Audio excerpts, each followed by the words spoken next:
My family of doctors called me trash and threw me out at 18. 9 years later, my brother ordered security to remove me.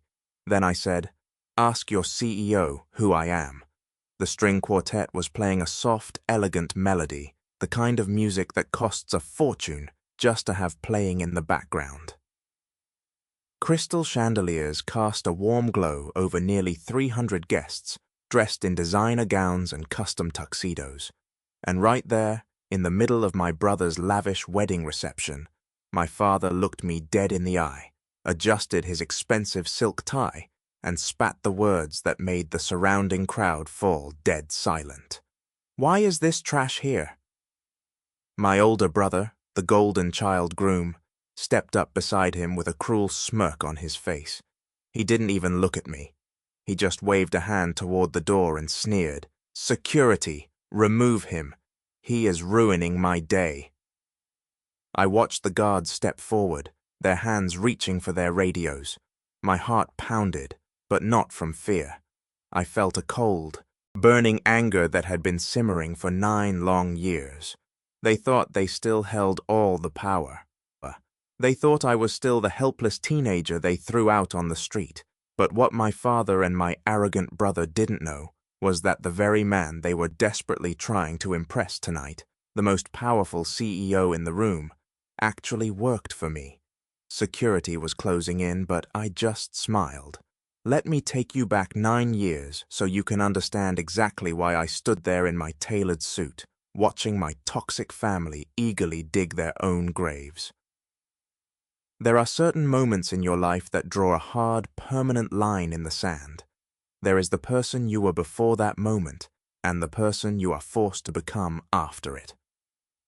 Standing in that extravagant ballroom with the smell of expensive perfume and generational arrogance thick in the air, I was no longer the boy who craved their approval.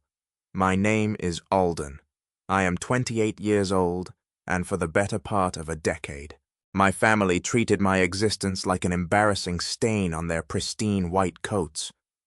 To understand the sheer level of contempt in my father's voice, you have to understand the world I was born into. My father, Dr. Garrett, was the chief of surgery at a prominent hospital. My mother, Dr. Lenora, was an elite anesthesiologist, and my brother Thorne was 2 years older than me, and already being groomed to be the finest plastic surgeon in the state. They were royalty in their own minds. They walked into rooms expecting people to part like the Red Sea, and I was the anchor dragging them down. When the security guards took another step toward me, my wife, Rowan, gently squeezed my hand. Her touch was the only thing keeping me grounded. She wore a stunning emerald dress, looking more regal than anyone in that room. Yet my mother glared at her like she had just tracked mud onto a white carpet. I squeezed Rowan's hand back, signaling her to wait. I wanted to see how far they would go. I wanted to hear every single insult they had stored up. For 9 years, they had spun a web of lies to their wealthy friends about why their youngest son was no longer in the picture. Tonight, those lies were going to catch fire. But the fire didn't start in this ballroom. It started in a sprawling, cold mansion where love was treated as a currency, and I was always entirely broke. Growing up in my family meant walking down a long, mahogany-paneled hallway every single day. We called it the Wall of Legacy. It was lined with framed medical degrees, Ivy League diplomas, fellowships, and prestigious awards dating back 3 generations. Whenever guests came over, my father would lead them down this hallway, a glass of 1000 vintage wine in his hand, pointing out the family's brilliance. At the very end of the hallway, right next to Thorne's gleaming early acceptances, was an empty space. That space was reserved for me. My parents made it very clear from the time I could walk that my only purpose in life was to fill that space with a medical degree. The problem was, I had zero interest in being a doctor. Don't get me wrong, I respected medicine, but I didn't care about the prestige, the country club memberships, or the God complex that seemed to infect everyone sharing my DNA. I wanted to be on the front lines. I wanted to be a paramedic. I wanted to pull people out of wrecked cars, to restart hearts on the pavement, to be the first face a terrified mother sees when she thinks all hope is lost. To me, that was real work. It was gritty, raw, and full of genuine compassion. To my family, it was a joke. I remember the first time I told my father about my dream. I was 16. We were sitting at the massive dining table. Thorne was bragging about shadowing a neurosurgeon when my father asked me about my college prep classes. I took a deep breath and told him I was looking into EMT certification programs. The silence that followed was suffocating. My father slowly put down his fork, looked at my mother, and then looked back at me. He didn't yell. Yelling would imply he cared enough to be angry. Instead, he laughed. It was a dry, hollow sound. He called me a glorified ambulance driver.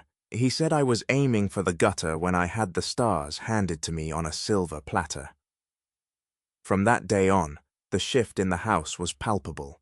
I went from being the disappointing second son to a ghost. The financial disparity became a running joke to them. My parents would drop $5,000 on a weekend ski trip for Thor without blinking an eye. But when I asked for a $50 fee to take an advanced CPR and first aid course, my mother gave me a lecture on fiscal responsibility and told me to get a part-time job flipping burgers to pay for my little hobby. I did exactly that. I worked nights at a local diner, coming home smelling like old grease just to pay for my training. Every time I walked through the front door, Thorne would hold his nose and mock me. He called me the family peasant. My mother would sigh dramatically, spraying air freshener in the foyer as if my hard work was a disease she needed to eradicate. They thought they were breaking my spirit. They thought they were punishing the rebellion out of me. What they were actually doing was building an armor around my heart so thick that nothing they did could ever hurt me again.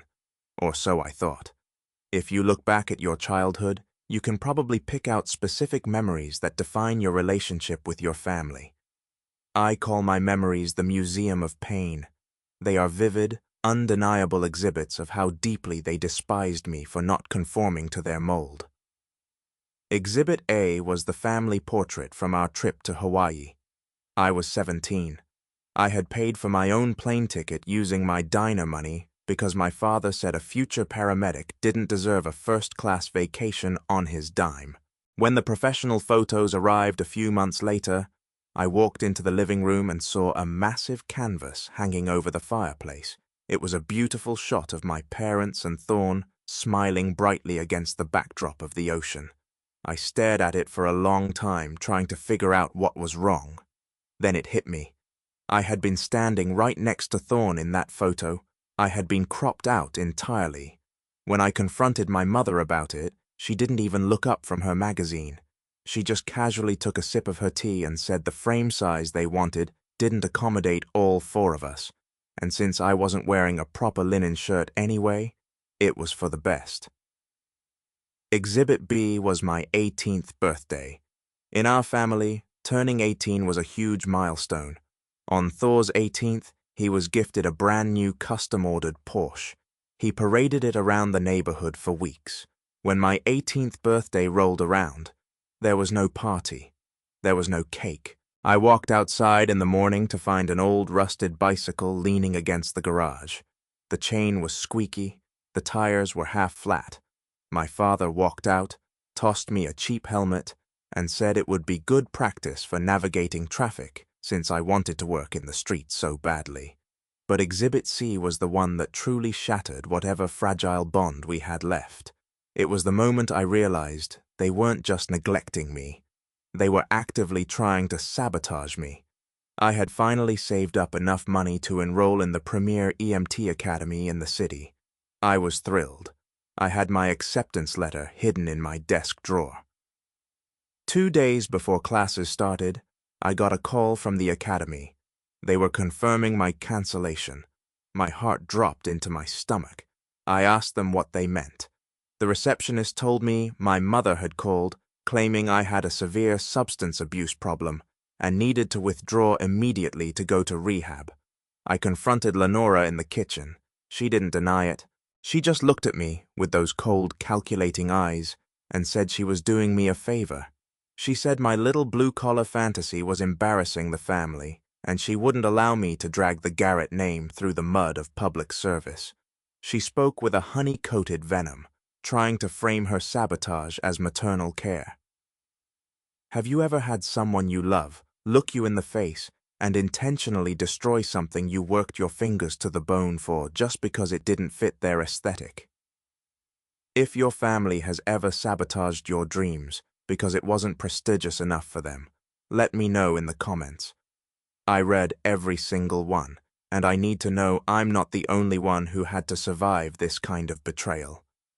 Keep listening, because what happened on graduation night changed the trajectory of my entire life. High school graduation is supposed to be a moment of pride. You put on the cheap gown, walk across the stage, and for one night, your family celebrates your transition into adulthood. My graduation night was the night I lost my family forever. We had reservations at the most exclusive steakhouse in the city. I thought naively that maybe for just one dinner, we could have a normal evening.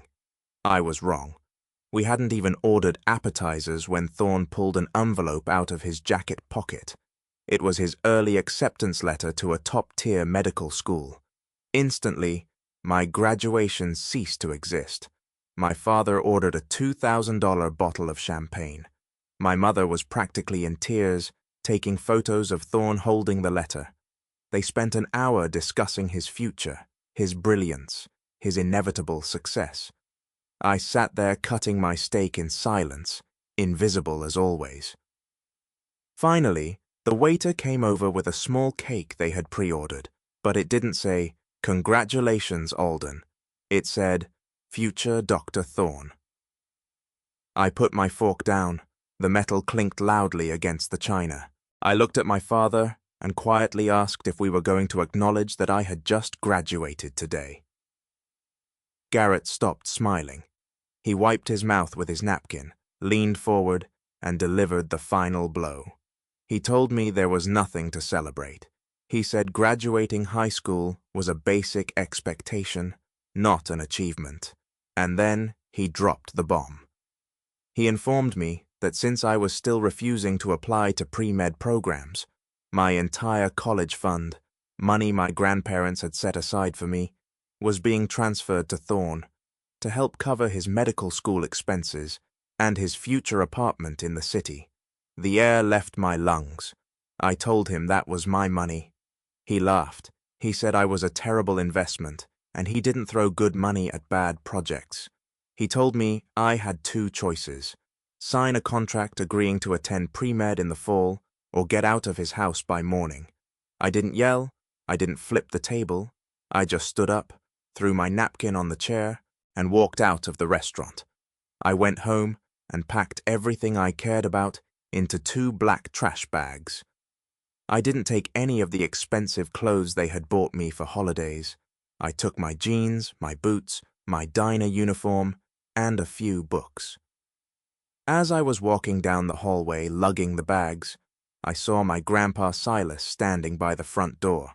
Silas was a former combat medic. He was the only person in the family who ever looked at me with pride instead of disgust. He had a rough exterior, but he understood the calling. He stopped me, his weathered hands resting on my shoulders. He didn't ask me to stay. He knew the house was toxic.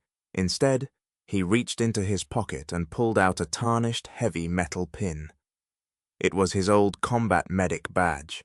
He pressed it into my palm, closed my fingers around it, and looked me in the eye. "Your worth is not determined by the title they try to force on you."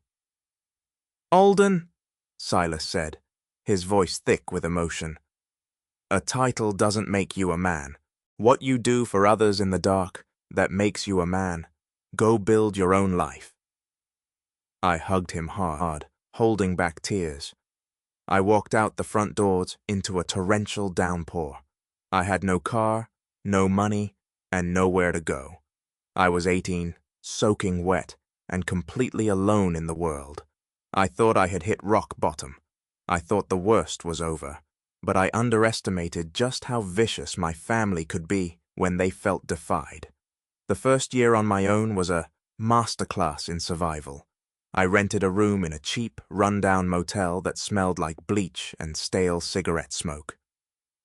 I worked 3 jobs to keep the lights on.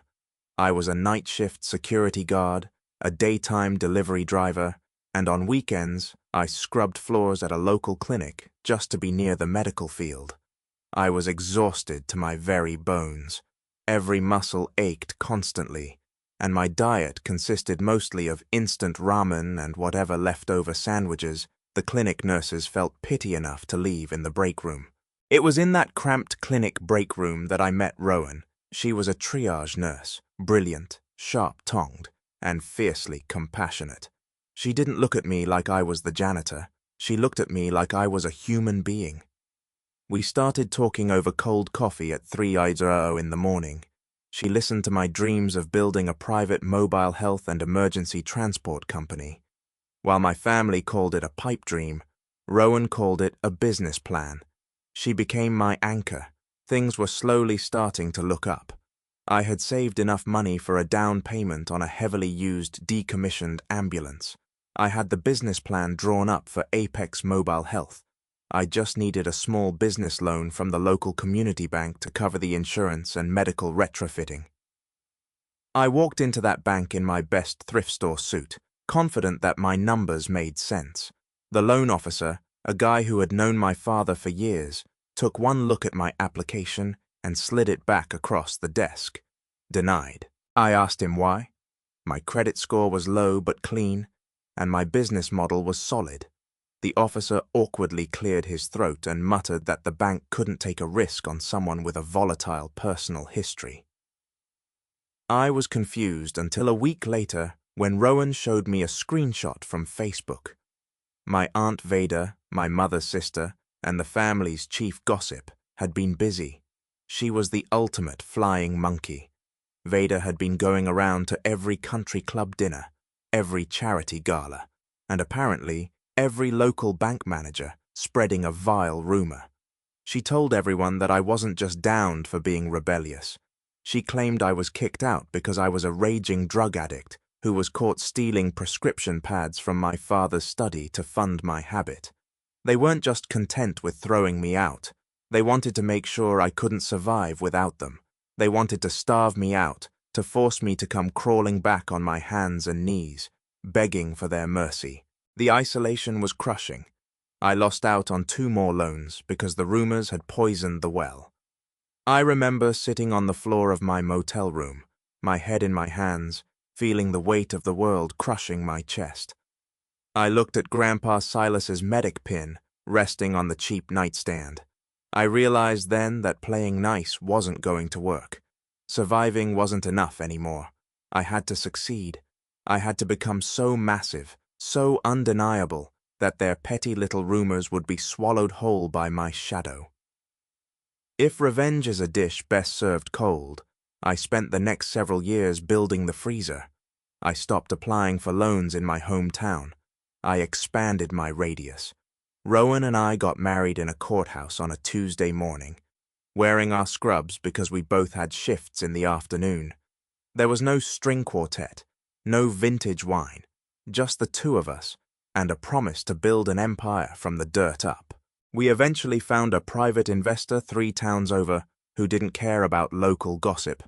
He cared about profit margins and logistics. We bought that first beat-up rig. I was the driver, the medic, and the mechanic. Rowan was the dispatcher, the accountant, and the marketing team. We lived on 4 hours of sleep a night. Apex Mobile Health started by doing the jobs the big hospitals didn't want to bother with. Non-emergency transport, rural clinic transfers, late-night bariatric lifts. We were cheaper, faster, and we treated the patients with genuine dignity instead of treating them like cargo. Word spread. By year 3, we had 5 rigs. By year 5, we had 20. and we expanded into mobile pop-up clinics for underserved communities. The grind was brutal. There were nights I slept in the driver's seat of the ambulance, shivering in the cold, waiting for a call. But every time I felt like quitting, I remembered the sound of my father laughing at me. I remembered Thorne's smug face holding his acceptance letter. That anger was a renewable energy source. By year 8, Apex wasn't just a transport company anymore. We had evolved into a massive medical logistics firm. We provided emergency response fleets for private events, disaster relief coordination, and we owned the largest private fleet of medevac helicopters in the tri-state area.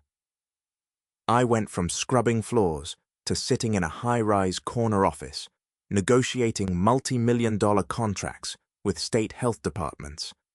I became a different person. I was a CEO now. I was cold and calculating in the boardroom, known for stripping terrible deals down to the bone. But I never forgot where I came from. I paid my medics top-tier wages. I knew every driver's name. I built a family out of the people who actually saved lives in the trenches. The numbers were staggering. We hit a valuation of $85 million. I bought a penthouse. I bought Rowan the diamond ring she deserved. I drove a custom Rolls-Royce Cullinan. And yet to my family, I was still the drug addict runaway who disappeared into the gutter. I never corrected the rumors. I stayed completely off their radar, building my fortress in absolute silence. I wanted them to live in their delusion, but fate has a funny way of forcing paths to cross, and the collision course was set by the one person in my family I actually loved. Year 9 brought a phone call that knocked the wind out of me. It wasn't from my parents, it was from a distant cousin who had the decency to reach out. Grandpa Silas had passed away. A massive heart attack. He was gone before he even hit the floor. I was devastated.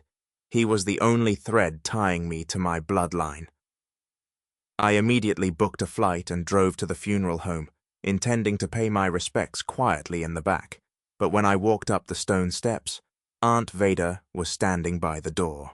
She saw me, her eyes widening, and immediately flagged down my father. Garrett marched down the steps, his face flushed with rage. He physically blocked the entrance. He told me I had no right to be there. He said Silas was a respected man, and he wouldn't let a stray dog pollute his memorial. I could have pushed past him. I could have bought the entire funeral home with a single phone call if I wanted to. But I looked at my father, saw the pathetic desperation in his eyes to maintain control, and realized Silas wouldn't want to brawl at his wake. I touched the medic pin in my pocket, turned around, and walked away. I mourned my grandfather in my own way, funding a veterans medical clinic in his name. But the universe demands balance. The weak Silas died. Apex Mobile. Health was in the final stages of closing the biggest deal in our history. We were negotiating a 5-year exclusive logistics and transport contract with the largest private hospital network in the state. We were basically absorbing their entire emergency transport division. The CEO of this hospital network was a man named Stellin. He was a titan in the medical industry. Stellin and I had spent months in boardrooms hammering out the details. We had developed a deep mutual respect. He knew my background, he knew my work ethic, and he knew my company was worth its weight in gold. Here is where the irony gets so thick you could choke on it. Through my industry connections, I learned some interesting facts about my family's current situation. My father, Garrett, had made some terrible investments. His private surgical clinic was hemorrhaging money, and he was desperately trying to sell it to Stellin's hospital network to avoid bankruptcy. Meanwhile, Thorne, the golden child, was trying to land a prestigious position as the chief of plastic surgery at Stellin's flagship hospital. My entire toxic family's future, their wealth, their reputation, rested entirely in the hands of Stellin. They were spending every waking moment trying to network with him, kissing the ground he walked on. And Stellin. Stellan had just signed a contract giving my company a controlling stake in his hospital network. 2 days after the contract was finalized, I walked into my penthouse and checked the mail. Amidst the corporate briefings, there was thick cream-colored envelope with gold foil lettering. It was an invitation to Thorne's wedding. It wasn't sent out of love. I later found out it was a clerical error by the high-end wedding planning agency they hired, who had scraped a list of local medical executives and accidentally included the CEO of Apex Mobile Health without realizing it was me. Rowan looked at the invitation, then looked at me. "Throw it away, Alden. They aren't worth your time." I held the thick cardstock in my hands, tracing the embossed gold letters of my brother's name. A slow, dangerous smile spread across my face. I looked at my wife, the woman who helped me build an empire from a rusty van. "I'm not throwing it away," I said softly. "They spent 9 years telling the world I was a failure.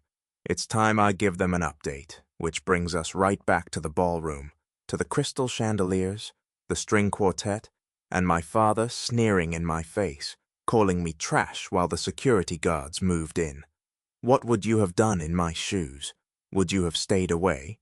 Or would you have walked into the lion's den wearing a tailored suit? Drop a comment below, because the fallout that happened in the next 5 minutes is something they will never ever recover from. The cream-colored envelope sat on my custom marble kitchen island for 3 entire days before I finally decided what I was going to do with it.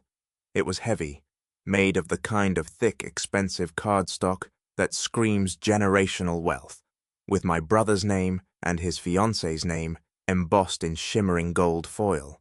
Thorne and Maeve. It was an invitation to the social event of the year in their elite insulated circle. I knew exactly why it had arrived at my penthouse. It was not a gesture of reconciliation. It was not my mother having a sudden change of heart, or my father realizing he missed his youngest son after nearly a decade of silence. It was a massive, careless mistake made by their luxury event planner, who had simply imported a mailing list of top-tier medical executives in the tri-state area and failed to check the names.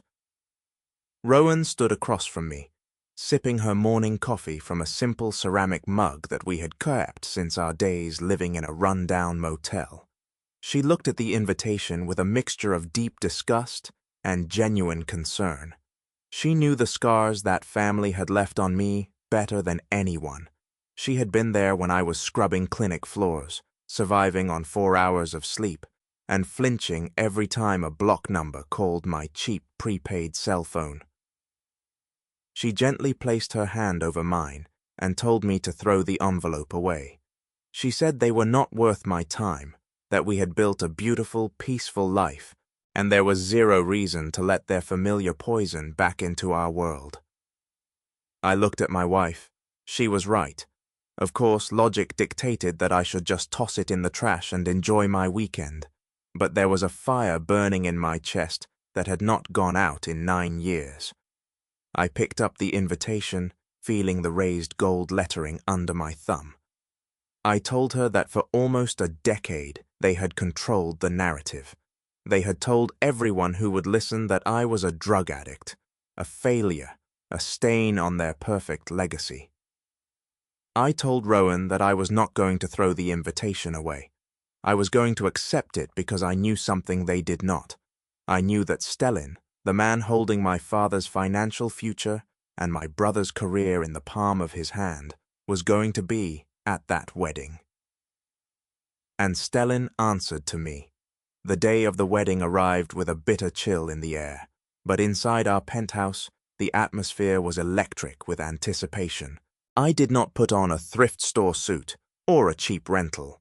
I wore a custom-tailored Brioni suit in a deep midnight blue that fit me like a suit of armor.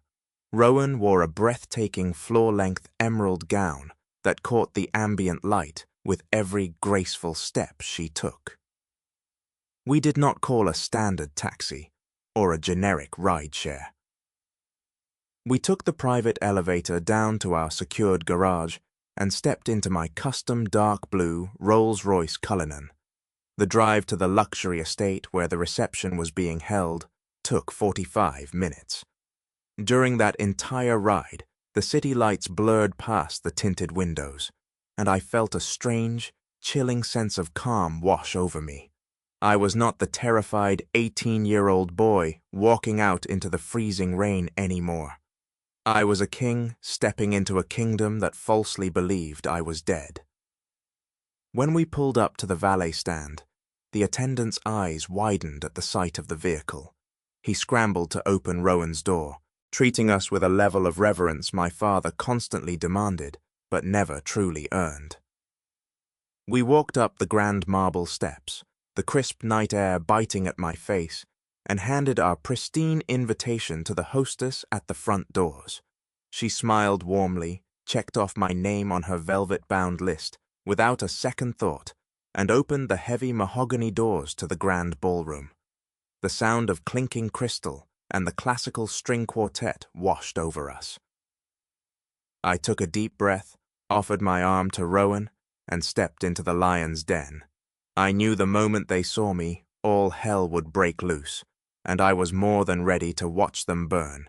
If you were in my position, holding an invitation sent by mistake, would you have stayed home in peace, or would you have walked through those doors, ready to tear their lies down?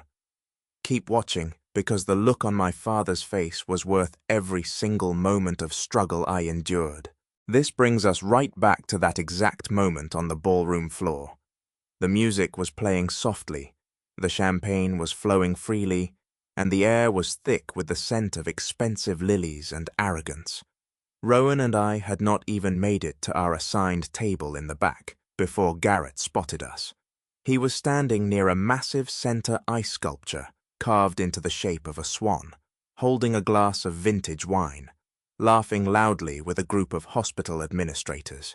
The moment his eyes locked onto mine, the color drained from his face, quickly replaced by a furious mottled red that traveled up his neck. He marched over to me, leaving his important colleagues behind without a word of excuse. Thorne, looking entirely ridiculous in his custom white tuxedo jacket, noticed the sudden commotion and followed close behind his father. That was when my father spat those vile words at me. "Why is this trash here?" The surrounding guests stopped talking. The silence spread outward like a ripple in a dark pond. Thorne stepped up, a cruel, mocking sneer twisting his features. He did not ask how I was doing. He did not ask about my life.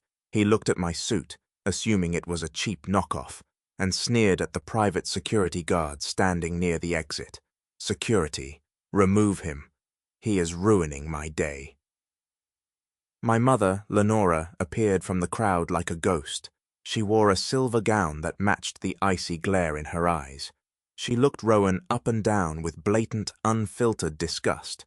She hissed that I was a parasite, asking how I dared to bring my country bumpkin wife to a high society event where we clearly did not belong.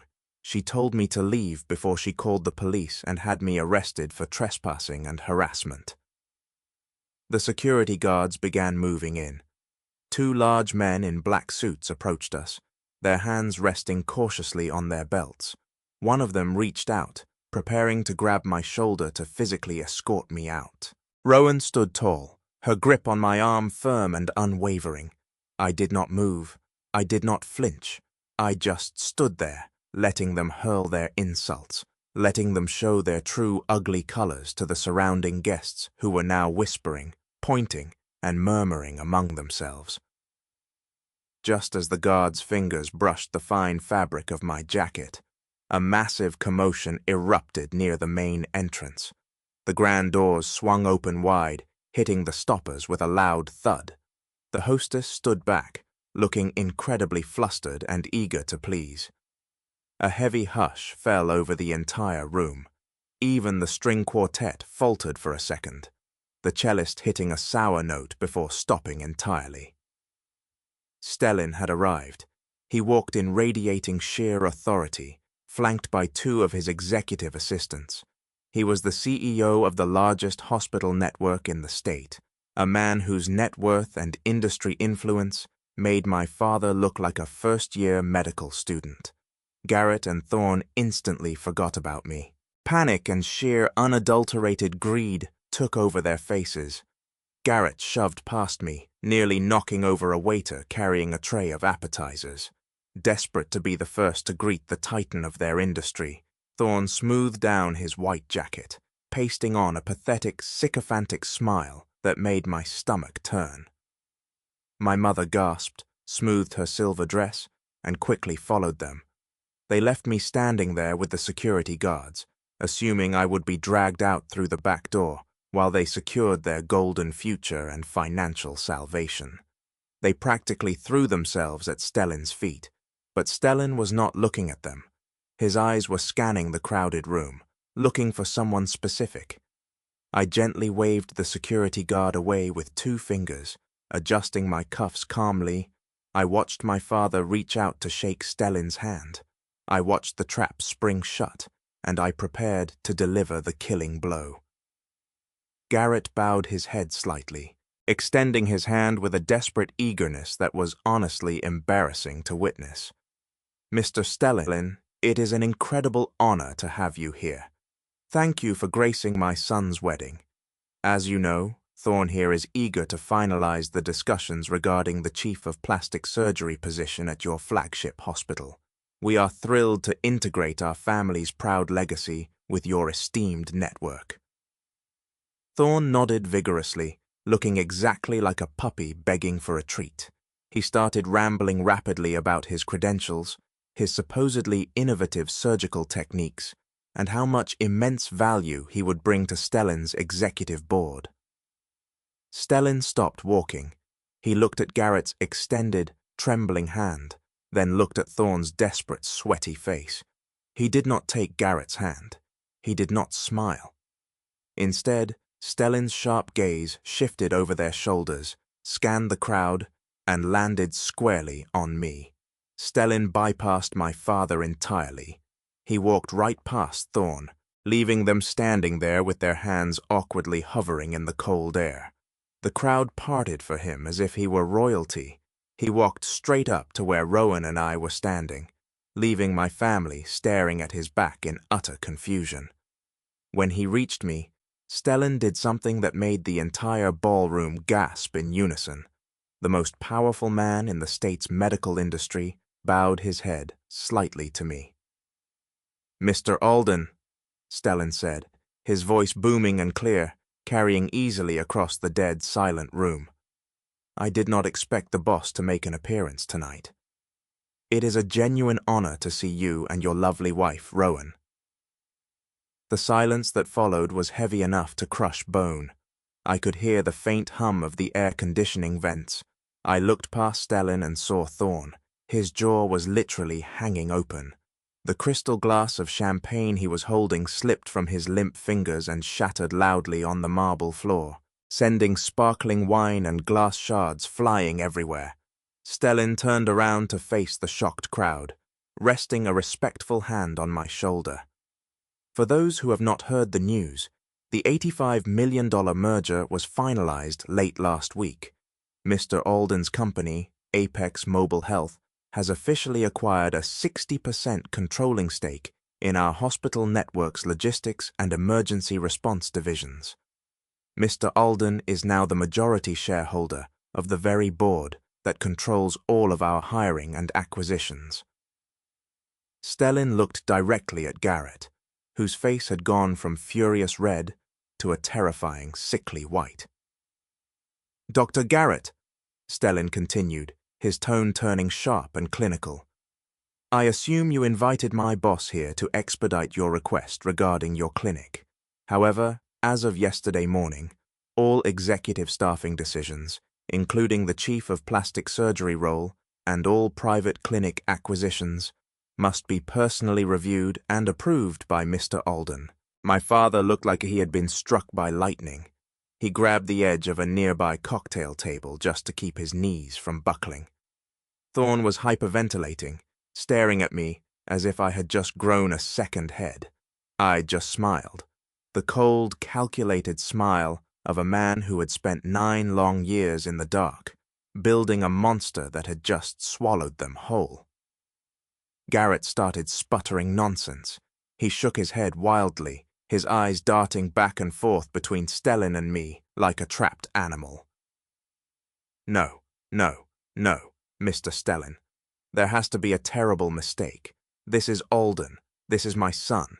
He is a runaway. He drives a rusted ambulance. He has a severe substance abuse problem.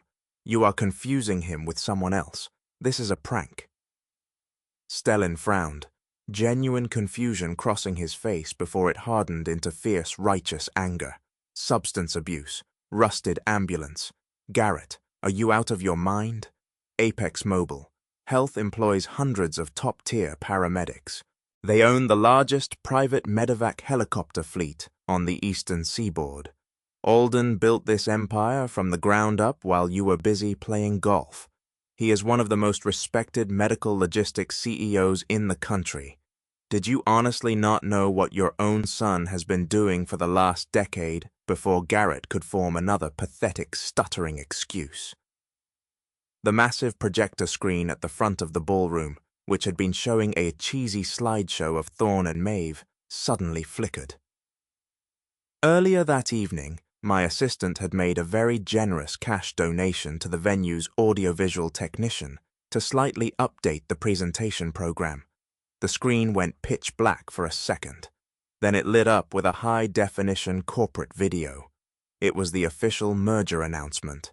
The massive logo of Stellan's hospital network appeared on the screen, followed by the sleek modern logo of Apex Mobile Health. And right there in the center, towering over the guests, was a professional Forbes magazine cover featuring my face with a bold headline reading, "The $85 million Maverick Redefining Emergency Medicine." Aunt Vader, the wicked architect of my ruin, the woman who had spread the toxic rumors about my drug addiction, was standing near the expensive seafood buffet. I watched her pull out her reading glasses with trembling hands. She stared at the giant screen, then pulled out her smartphone and started frantically typing into a search engine. A second later, she let out a loud, dramatic gasp, dropping her phone right onto a silver tray of appetizers. She had found the articles. She had found the net worth estimates. The physical proof was undeniable. There was no spinning this reality. There was no clever lie my mother could invent on the spot to explain away the giant screen illuminating the room and the titan of industry standing by my side. Every doctor, every surgeon, every wealthy investor in that room was staring at me with a newfound deep reverence. The false narrative they had carefully constructed over 9 years crumbled into dust in a matter of seconds. I was not the family failure. I was the man who now owned the family. The shift in power in that ballroom was so violent it was almost hard to watch. Almost. Thorn, the golden child who had spent his entire pathetic life looking down on me, crumbled like a house of cards. His immense arrogance evaporated into thin air. He took a shaky, hesitant step toward me, his voice cracking like a terrified teenager. "Alden, bro, you own the board. That means my chief position, my career is pending review," I said, my voice calm, steady, and carrying easily in the quiet room. And based on the terrible bedside manner and lack of basic human decency you displayed tonight when you ordered security to throw me out, the review is not looking good. Thorn Garrett was still leaning heavily against the cocktail table, gasping for air as if he were having a massive cardiac event. His private clinic was failing miserably. He needed the hospital network to buy him out or he would lose his mansion, his luxury cars, his entire false reality. He looked at me, tears of sheer panic welling in his aged eyes. But the most nauseating reaction came from my mother. Lenora, the woman who had actively tried to ruin my education, who had called my wife a country bumpkin 10 minutes ago, suddenly changed her entire demeanor. A sickeningly sweet, entirely fake smile stretched across her tight face. She practically shoved Thorn out of the way, and rushed towards me, her arms spread wide open. "Oh, Alden, my beautiful boy," she cried out, her voice dripping with artificial warmth that made my skin crawl. "I always knew you were special. I always told your father you were destined for greatness. We were just pushing you, honey. We were just giving you tough love, so you would learn to fly on your own.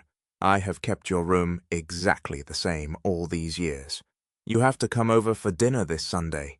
We have so much to catch up on." She reached out to hug me. I stepped back, holding up a single hand to stop her. The look of cold, unfeeling indifference on my face made her freeze right in her tracks. Off to the side, Maeve, Thorne's beautiful bride, finally connected the dots. She had married Thorne for the prestige, for the guaranteed chief of surgery salary, and for Garrett's supposed immense wealth. Realizing that Thorne was about to be unemployed, humiliated, and that Garrett was secretly drowning in massive debt, her face contorted in pure fury. She looked at Thorne, looked at the shattered champagne glass on the floor, and slowly pulled the massive diamond ring off her finger.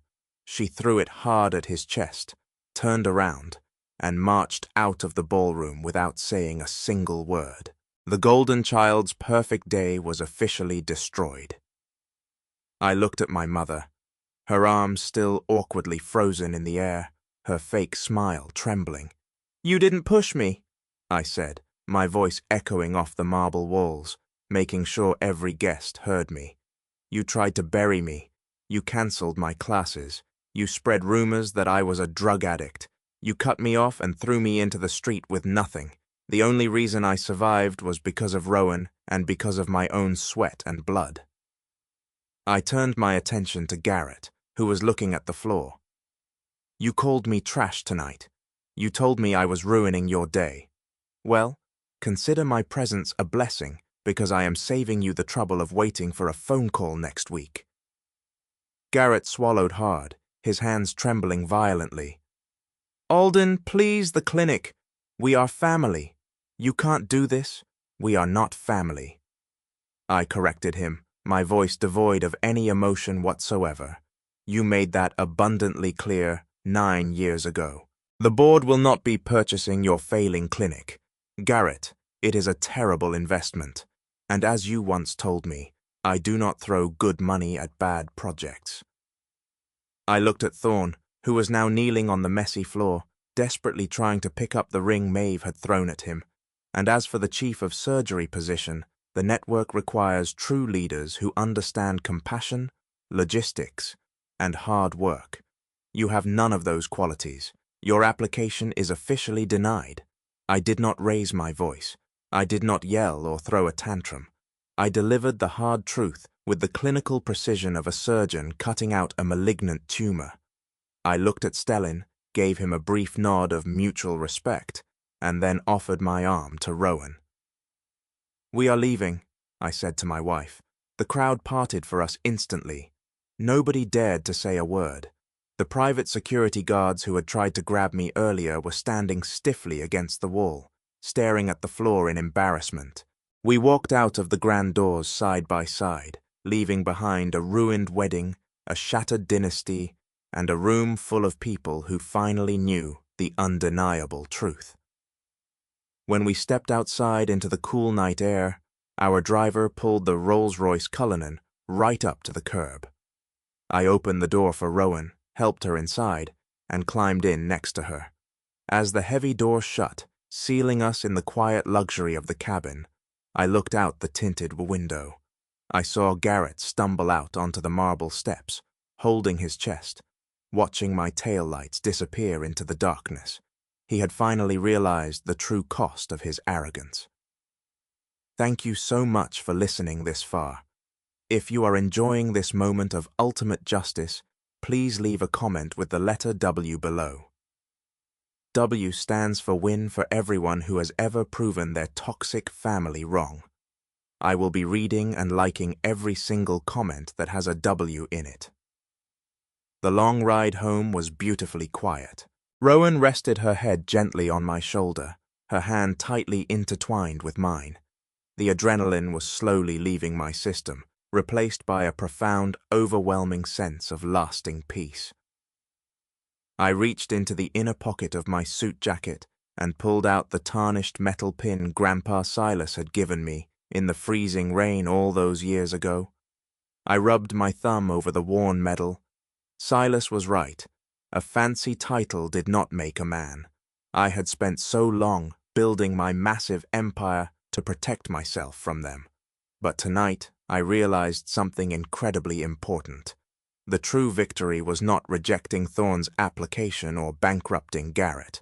The true victory was the simple fact that I was going home to a penthouse filled with warmth, to a wife who loved me fiercely when I had absolutely nothing, and to a company full of hard-working people who respected me for who I was, not for my last name. My parents wanted a legacy of framed diplomas sitting in a dark, lonely hallway. I built a legacy of saving lives on the asphalt. I built a real family chosen through love, shared struggle, and mutual respect. I did not need their empty frames anymore. It has been a few days since the wedding incident. The fallout was spectacular and immediate. Thorne's engagement is permanently broken, and he is scrambling to find a job at a lower-tier hospital. Garrett's private clinic filed for bankruptcy yesterday morning, and the bank is looking at his mansion. My phone has not stopped ringing. My Aunt Veta has tried to add me on 3 different social media platforms, begging to meet for coffee. Yesterday, Garrett's frantic lawyer left a long voicemail on my private office line. He was begging for a sit-down meeting. He proposed a family reconciliation dinner, suggesting that if I just signed off on a small bridge loan for Garrett and reconsidered Thorne's application, they would publicly welcome me back into the Garrett dynasty with open arms. I listened to the pathetic voicemail while standing on my balcony, looking out over the sprawling city I helped protect every single night. I deleted the message with a single tap and permanently blocked the number, but there is a small part of me that still wonders about the finality of it all. Did I go too far? Was I too ruthless in destroying my brother's career and my father's business on what was supposed to be a day of celebration? Or did they deserve every single bit of the public humiliation they received? I want to know what you think. Am I the bad guy for refusing to offer them a lifeline, or should I leave them to drown in the mess they created? Drop your verdict in the comments below. Thank you for spending your time listening to my story. If you found a piece of your own struggle in my words, or if you just love seeing toxic people get what they deserve, please hit that like button and subscribe to the channel. Your support means the world, and it helps bring more stories of survival and success to light. Stay strong. Keep building your own legacy.